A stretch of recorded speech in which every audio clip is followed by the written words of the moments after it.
Alors, je vais commencer. Tout d'abord, bonjour à tous. J'espère que vous allez bien en ce dimanche. Aujourd'hui, j'avais envie de faire ce live rubrique de cookies qui concerne un sujet assez lourd, un sujet assez tabou malgré le fait qu'on soit en 2024 quand même. Il s'agit des victimes de viol. Je parle aussi bien des hommes que des femmes, puisque comme dans tout, il y a des victimes hommes, des victimes femmes. Et, euh, et voilà. Et c'est vrai que c'est un sujet lourd, c'est un sujet, on en entend parler, mais comme des faits divers tout simples dans les informations. Et je trouve qu'il faut vraiment euh, avoir ce truc de vouloir faire changer un peu les mentalités vis-à-vis de ce qu'est un viol, des conséquences que ça peut avoir et surtout comment se reconstruire après en avoir été victime. Alors tout d'abord, je vais vous dire quand même que c'est un sujet que j'ai préparé, c'est un sujet que j'ai découpé en plusieurs catégories et j'espère que pour certains, ça déclenchera un déclic, vraiment ce déclic qui fasse qu'après derrière, vous alliez beaucoup mieux. Et donc, qu'est-ce que le viol? Le viol est une atteinte sexuelle avec pénétration commise sans le consentement de la victime. Donc, voilà, c'est déjà, c'est un crime, excusez-moi. C'est un crime, c'est une infraction assez grave, je dirais même très grave, qui est punissable par une peine de prison de 15 ans pouvant être accompagnée d'une surveillance de sûreté, mais aussi d'obligations de soins. Hein, parce que quelqu'un qui pense à violer quelqu'un est une personne qui a nécessairement des problèmes psychologiques. En tout cas, moi, je le pense comme ça. Je voudrais aussi vous dire que ça fait pas si longtemps que ça que le viol a été reconnu juridiquement comme un crime. Comme un crime. Le viol a été reconnu comme un crime le 23 décembre 1980. D'accord. Ça fait très peu de temps au final, quand on sait combien d'êtres ont déjà été victimes de ce genre de choses. On passe à la catégorie numéro 2, les différentes formes de viol. Bah oui, parce qu'il y en a des différentes en fait. Alors, il va y avoir, et ça me touche et ça me peine beaucoup et je trouve ça absolument abject. Dans toutes les formes qu'il soit, de toute façon, cet acte criminel est abject. Il y a sur les enfants, on parlera alors de pédophilie, il y a sur un adulte, il y a aussi les viols de guerre. Bah ouais, faut pas oublier parce que il y a, si vous voulez, en temps de guerre, euh, pour l'humiliation du côté qui aura été vaincu. Parfois, on humilie comme ça en forçant aussi bien hommes que femmes à, à, à accepter cette humiliation en fait. Donc c'est très très difficile. Pour les enfants, je ne m'épancherai pas sur le sujet parce que c'est incroyable comment ça peut détruire la vie d'un enfant, de ses parents aussi, mais surtout de l'enfant lui-même qui doit après apprendre à se construire avec ça, à avancer dans sa vie avec ça. Donc voilà. Et puis il y a le viol en prison aussi, qui est nécessairement là pour montrer aux détenus qui domine en fait. C'est dur. À l'armée aussi, il y en a beaucoup. À l'armée, notamment euh, des personnes qui sont hauts dans la hiérarchie, qui seront capables d'aller faire des choses sales comme celle-ci, sur des personnes qui seront un peu moins haut dans la hiérarchie. Et faut le dire aussi. Quoi qu'on en dise, quoi qu'on en pense, il y a aussi des personnes qui sont victimes de viols, qui travaillent dans l'industrie du sexe aussi, que ce soit les prostituées, que ce soit les actrices de films pornographiques, eh bien elles aussi, elles sont victimes. Donc en fait, tout ça pour vous dire que vous soyez cadre, avocat, médecin, politicien, pardon, que vous soyez dans la chanson, dans la mode, qu'importe le milieu duquel vous venez, que vous soyez ouvrier, que vous soyez femme de ménage, secrétaire ou autre, ou même mère au foyer ou père au foyer, eh bien, ça n'a pas de classe sociale. Cette horreur-là est absolument pour toutes les classes sociales.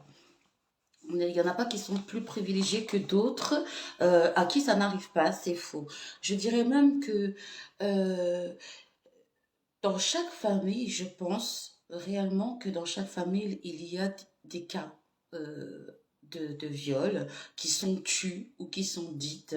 Mais en tous les cas, je pense que de nos jours, sur toute une lignée, il y a eu ce genre d'acte au sein de la famille et n'importe quelle génération confondue. Donc voilà, il faut pas oublier au travail aussi, vous savez, le patron ou la patronne qui va se sentir supérieur et qui aura décrété qu'il a le droit de faire n'importe quoi sur son employé aussi, beaucoup.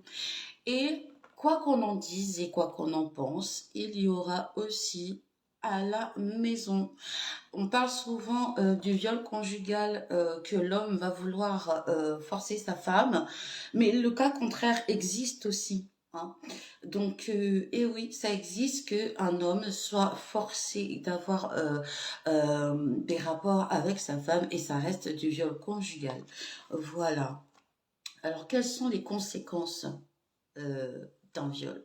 Les conséquences d'un viol sont lourdes, elles sont énormes.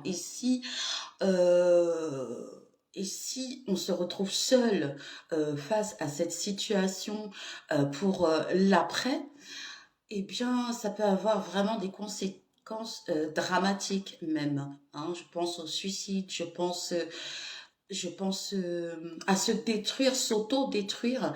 Ça fait partie des conséquences du viol. On va parler d'abord de traumatisme physique et biologique. Donc là, il va y avoir des douleurs, des déchirures, des plaies, des saignements. Euh, on va parler aussi du sida ou d'autres formes de MST ou même d'IST, les grossesses non désirées aussi. Ça, en traumatisme physique et biologique, c'est énorme parce que bah, déjà dans le cadre d'une grossesse qui vient par rapport à un viol qu'on a subi, euh, c'est compliqué. Alors soit après on a la présence, le cœur de se dire bon, ce bébé-là n'y est pour rien et du coup on aura cette force, mais alors surhumaine, de porter cette grossesse jusqu'au bout. Soit alors on n'aura pas cette force-là et ça peut devenir un véritable cauchemar, la continuité du cauchemar en fait. Même si dans tous les cas, l'enfant qui pousse là n'y est pour rien. Mais en tant que femme, je peux comprendre les victimes qui se retrouvent dans cette situation.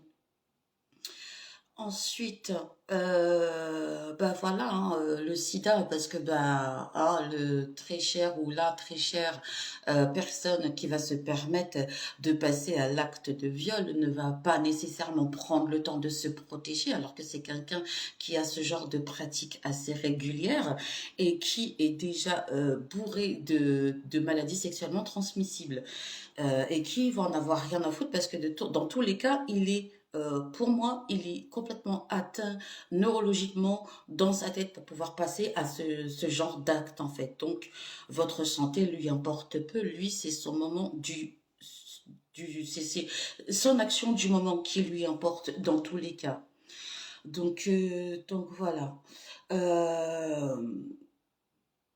Euh, on peut mettre énormément de temps à se remettre de ce genre d'acte, euh, notamment bah, physiquement parlant, quand on parle de plaies, quand on parle de déchirure, quand on parle de douleur, ça peut durer très longtemps.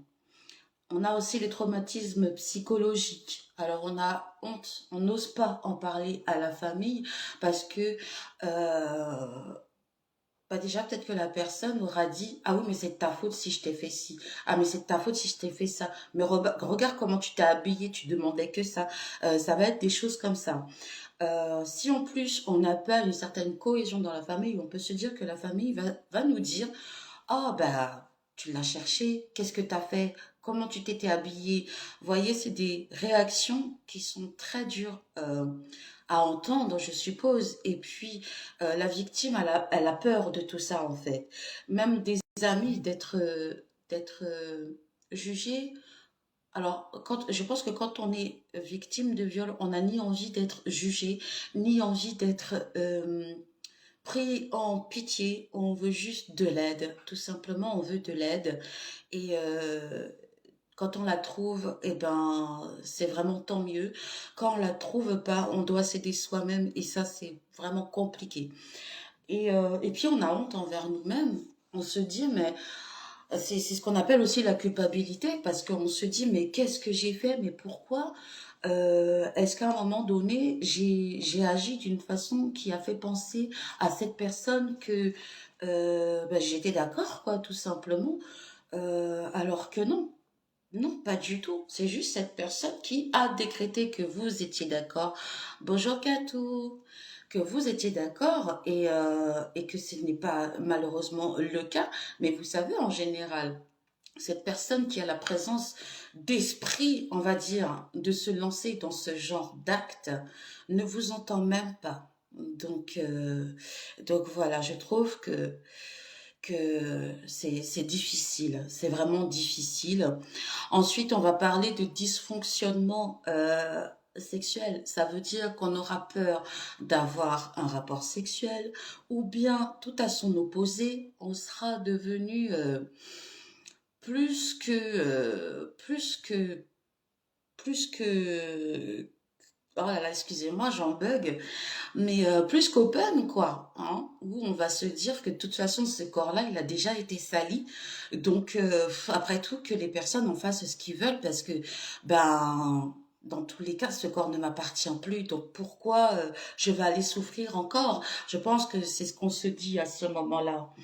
Mais le plus souvent, on peut aussi avoir cette, cette, cette, dans l'intimité, avoir ce besoin peut-être d'avoir un rapport beaucoup plus hard, beaucoup plus bizarre et en vérité, c'est juste une façon de s'automutiler encore une fois, finalement, mais ça peut être, attention, une façon tout à fait logique de, selon soi, en fait, hein. Donc, euh, donc voilà. Mais en réalité, on se fait du mal. On se fait du mal parce que du coup, la personne qui nous accompagne à ce moment-là ne va peut-être pas comprendre pourquoi, ne va peut-être pas comprendre comment ça se fait que la personne demande d'avoir ce genre de rapport, en fait, tout simplement. Et vu que la victime ne sera pas dans le choix de parler, eh bien, ça pourra être vite mal compris, mal interprété et engendrer encore d'autres choses. Mais aussi, quand on se retrouve victime comme ça de viol, on peut avoir une mémoire qui est atteinte. Ça veut dire que le choc émotionnel est tellement gros qu'on ne se rappelle plus.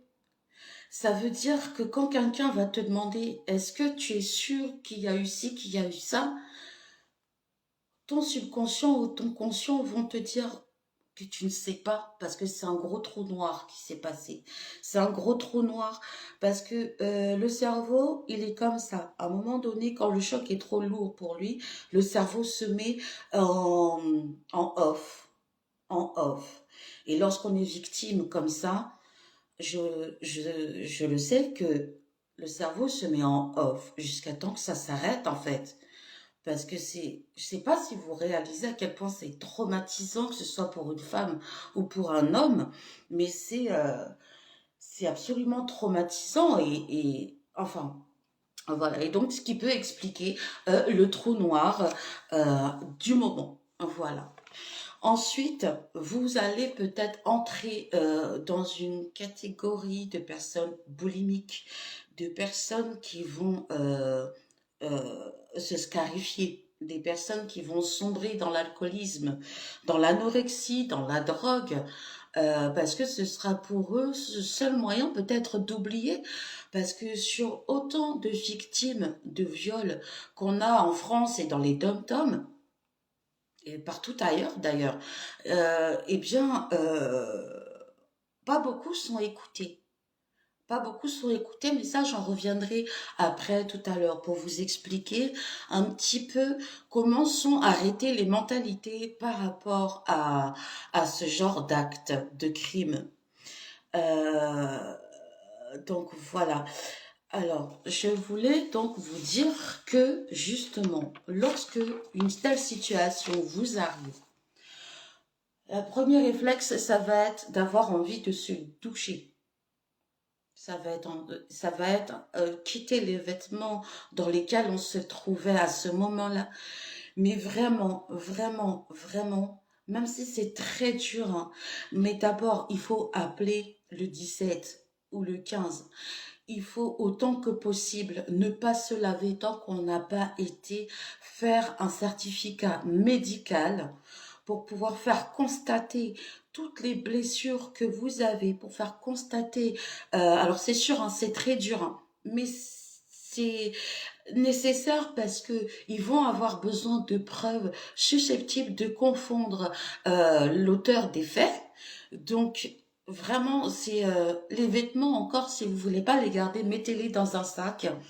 Mais tant que le certificat médical vous ne l'avez pas, ne vous lavez pas. Franchement, ne vous lavez pas tout de suite, même si c'est très très dur. Je le sais, je le conçois, mais parce que sans ça, vous n'aurez pas les preuves nécessaires et, et ce serait vraiment dommage parce que la personne qui vous a fait ce mal-là euh, doit être punie.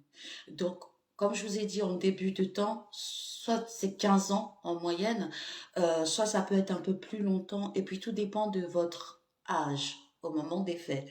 Donc voilà. Mais il faut savoir que quelqu'un qui s'est fait, qui a subi ce genre d'acte, même si c'était il y a quelques années, vous pouvez quand même porter plainte. Vous avez en moyenne entre 10 et 20 ans. Tout dépend de l'âge que vous avez à ce moment-là et tout dépend aussi si l'action a été faite soit avant le 1er mars 2017 ou après parce qu'il y a une loi qui est rentrée en vigueur quant à la prescription des faits.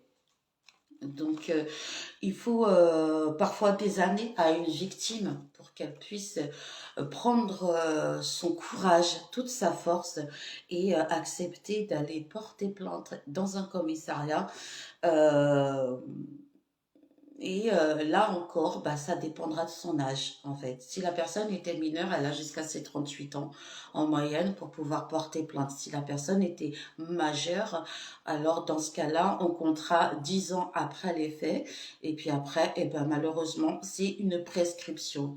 Alors ça, vous voyez, moi, il y a des choses que je ne suis pas d'accord parce que je me dis, mais mon Dieu, quelqu'un qui est victime de viol, euh, ben, disons, c'est déjà l'auteur des faits, ça dépend, mais bien souvent ils arrivent à lui trouver des excuses quand même, on va pas se mentir. Ah, il a eu une sale vie, oh, il était de l'ASE, oh, ceci, oh, cela. Mais bref, du coup, les victimes en soi se sentent incomprises. Déjà parce que il y a des personnes qui sont censés être compétents à ce niveau-là, qui auront un très gros manque de tact, il faut le dire. Donc c'est vrai que moi j'aurais plutôt dit se tourner vers une association où l'on peut être compris, ou un groupe de parole, où on peut être compris et que ce groupe nous dirige en tant que, enfin, dirige les victimes afin qu'elles puissent avoir les démarches nécessaires. Parce qu'il faut être courageux hein, pour pouvoir passer le cap, même après des dizaines d'années, il faut être vraiment courageux. Mais moi, je l'encourage, cette personne. Je l'encourage, qu'elle soit femme, qu'il soit homme, je l'encourage parce que aujourd'hui, tout passe par la violence. Et on dirait qu'il y a personne qui bouge tellement, en fait.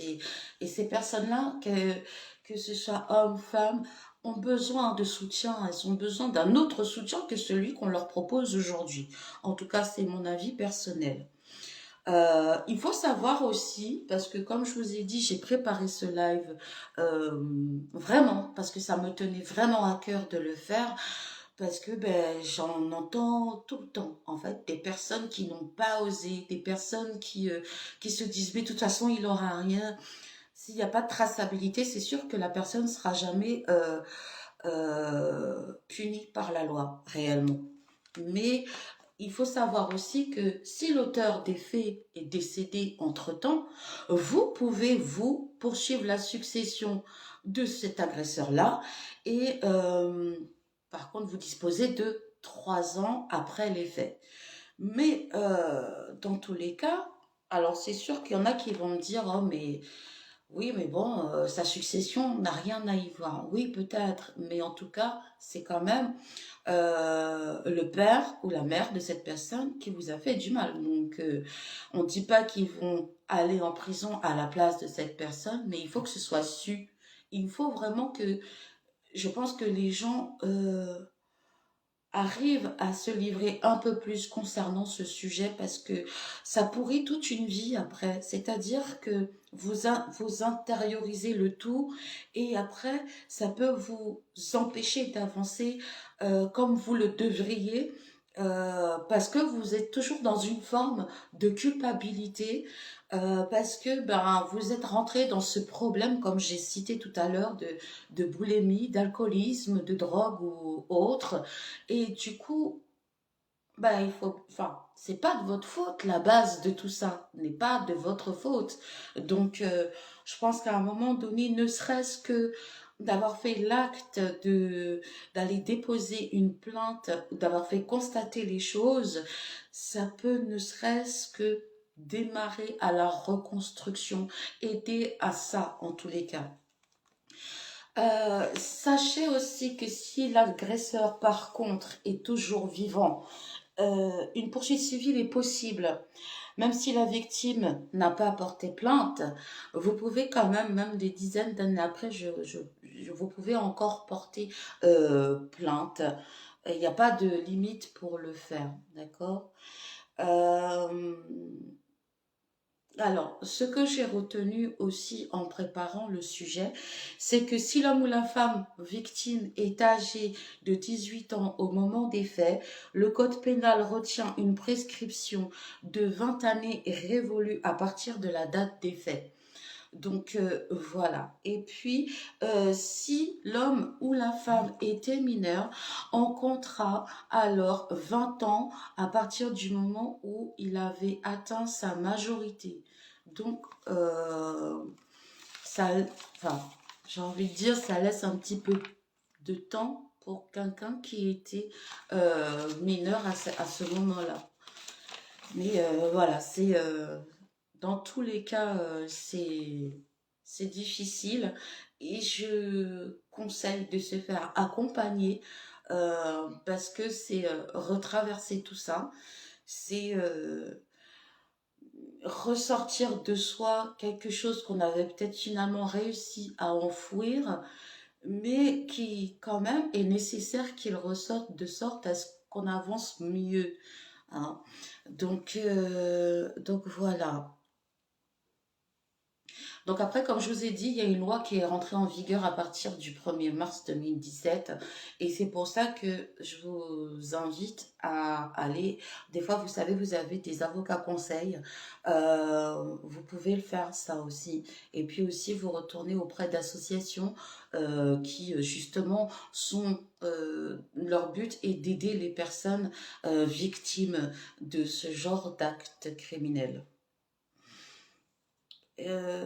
D'ailleurs, je voulais aussi, alors, vous parler de certains numéros verts en cas de besoin, c'est-à-dire qu'il y a SOS Viol, il y a le 3919, qui est anonyme et gratuit en métropole et aussi dans les DOM, hein. Donc, vous pouvez les contacter. Alors, il y en a, c'est toute la semaine. Euh, il y en a, c'est vraiment à des heures de bureau, vous voyez. Mais vous pouvez également faire un signalement en ligne. Et du coup, après, bah, vous avez quelqu'un qui vous rappelle, vous parlez en ligne avec quelqu'un qui, soit des policiers, soit des associations, mais normalement, c'est des policiers. Peut-être que pour certains, c'est plus facile. Moi, ce que je déplore, parce que dans toute ma recherche que j'ai faite, ce que je déplore le plus, c'est que euh, j'ai cherché des associations pour les hommes violés. Eh ben, il y en a très peu, voire pas, en fait. Et je trouve ça tellement dommage, parce que beaucoup de personnes restent dans le cliché. Oh, mais si c'est une femme qui lui a fait ça, c'est pas vraiment un viol, il pouvait se défendre. Eh ben moi, je suis pas d'accord, parce que quand vous êtes face à une folle furieuse qui vous menace, qui vous fait du chantage, je parle en tant qu'homme, hein, qui vous menace, qui vous fait du chantage pour que, excusez-moi, pour que justement elle puisse obtenir de vous ce qu'elle veut, ben, ça reste un viol en fait. Puisque vous, de base, vous ne vouliez pas. Donc voilà, après, il y a des personnes qui vont vouloir faire des expériences sexuelles avec des hommes, mais genre des trucs très sale en fait, tout simplement, hein. Introduction de choses et d'autres. Donc ça, c'est punissable, hein, par la loi. Mais simplement, comme la loi n'écoute pas tellement l'homme qui en est victime. Et quand je vous dis homme, c'est aussi bien hétéro que LGBT, hein. C'est voilà, hein, toute cette catégorie-là ne sont pas tellement, si je dois catégoriser, parce qu'on est vraiment dans un monde où chaque personne est catégorisée. Mais euh, c'est des personnes qui, à mon sens, ne sont pas assez écoutées, hein, mais vraiment, ils n'ont pas beaucoup d'associations vers lesquelles se tourner s'il leur arrive ce genre de choses. Un homme qui va subir un viol, on va se moquer de lui. Est-ce que réellement vous trouvez ça normal? Moi, je ne trouve pas ça normal. Je trouve que là encore, on a une discrimination et que c'est pas normal. C'est comme un homme qui sera battu par sa femme. Ah ben non, c'est pas possible. Oui, c'est possible. C'est possible parce que vous savez pas comment la dame elle agit. Et puis je vous rappelle que des fois il y a des hommes qui sont handicapés dans un fauteuil roulant. Qu'est-ce que vous voulez qu'il fasse si il est tombé sur une femme qui est complètement folle? Excusez-moi, mais ça voilà, hein, moi c'est vraiment ce que j'ai trouvé dommage, c'est que j'ai cherché beaucoup. Euh, j'ai vu une seule association qui est SOS Hommes Battus, mais réellement, ils ont rien pour se défendre en fait. Les femmes, oui, on en a beaucoup plus, mais pourtant, je trouve que là-dessus, il devrait y avoir une égalité et que c'est important cette égalité-là. Parce que c'est comme ça qu'après, on a des personnes qui se suicident, des personnes qui, bah, si elles se suicident pas, se font du mal, quoi. Donc voilà, on est dans une société patriarcale où l'homme il est super fort, où c'est l'homme qui doit savoir se défendre, où il peut pas être objet d'un viol. Et ça c'est dommage. J'aimerais vraiment qu'en 2024 on fasse évoluer les mentalités parce que sincèrement c'est plus possible, c'est plus possible. On crie haut et fort, hein, que tout le monde doit avoir les mêmes droits, et ben d'accord, mais dans ces cas-là, à tous les niveaux en vérité, à tous les niveaux. Euh, et moi, voilà pourquoi j'ai voulu faire ce live aujourd'hui, parce que ben, j'ai envie de quelque part dénoncer à quel point c'est déplorable de faire autant de différences entre les hommes et les femmes concernant ce sujet-là. Parce que c'est très dur que ce soit pour l'homme ou pour la femme. Donc j'ai envie effectivement que les mentalités évoluent. J'ai envie que s'il y a des hommes qui sont victimes, qui peuvent se dire, eh bien, on a quand même des personnes qui nous comprennent. Et si on peut agir, eh bien, le faire ensemble, en fait, tout simplement. Euh, et comme je le disais tout à l'heure, il faudrait arrêter aussi de catégoriser les gens, mais tout le temps. On a plusieurs, quand on regarde, il y a trop de, tu rentres dans une case ou tu rentres pas dans une case. Si tu rentres pas dans une case, tu es rejeté, mais si tu rentres dans la case que j'ai envie de te faire rentrer, bon, bah là, on va pouvoir commencer à parler. Ben non, c'est pas comme ça. C'est pas comme ça. Et moi, j'ai envie de dire que si quelqu'un, et que ce soit une femme, un homme, un enfant même, qui vient se confier à vous, écoutez cette personne, écoutez cet être humain que vous avez en face de vous, et puis cherchez ensemble les solutions pour l'aider à avancer. Soyez l'oreille attentive dont cette personne a besoin, parce que peut-être que cette personne n'ose pas en parler à ses parents, à sa famille, tout simplement, mais que peut-être que vous, avec votre belle âme, vous allez pouvoir aider cette personne, et que cette personne se dira, j'ai enfin une épaule sur laquelle je peux pleurer, sur laquelle je peux me poser, et surtout avec qui je vais pouvoir trouver des solutions. Et après, ça sert à rien d'aller en parler à Pierre-Paul Jacques. Non, cette personne est venue se confier à vous. Gardez-le pour vous. Et s'il vous plaît, bannissez les paroles telles que, ah, mais qu'est-ce que tu as fait pour qu'il te fasse, ou qu'elle te fasse ça? Mais qu'est-ce que tu as fait? Euh, non. Cette personne qui vient se confier à vous n'a pas besoin d'entendre ce genre de paroles. Cette personne s'est confiée à vous parce que vous lui inspirez une confiance, et surtout qu'elle cherche de l'aide, tout simplement de l'aide. Et je pense que si aujourd'hui tout le monde comprend ça, bon, on peut avancer loin tous ensemble. Alors je vous remercie d'avoir écouté, visionné ce live. Il n'était pas facile de le faire, mais pourtant très important à mon sens. Je vous souhaite un très bon dimanche et je vous dis à très bientôt. Cookies vôtre.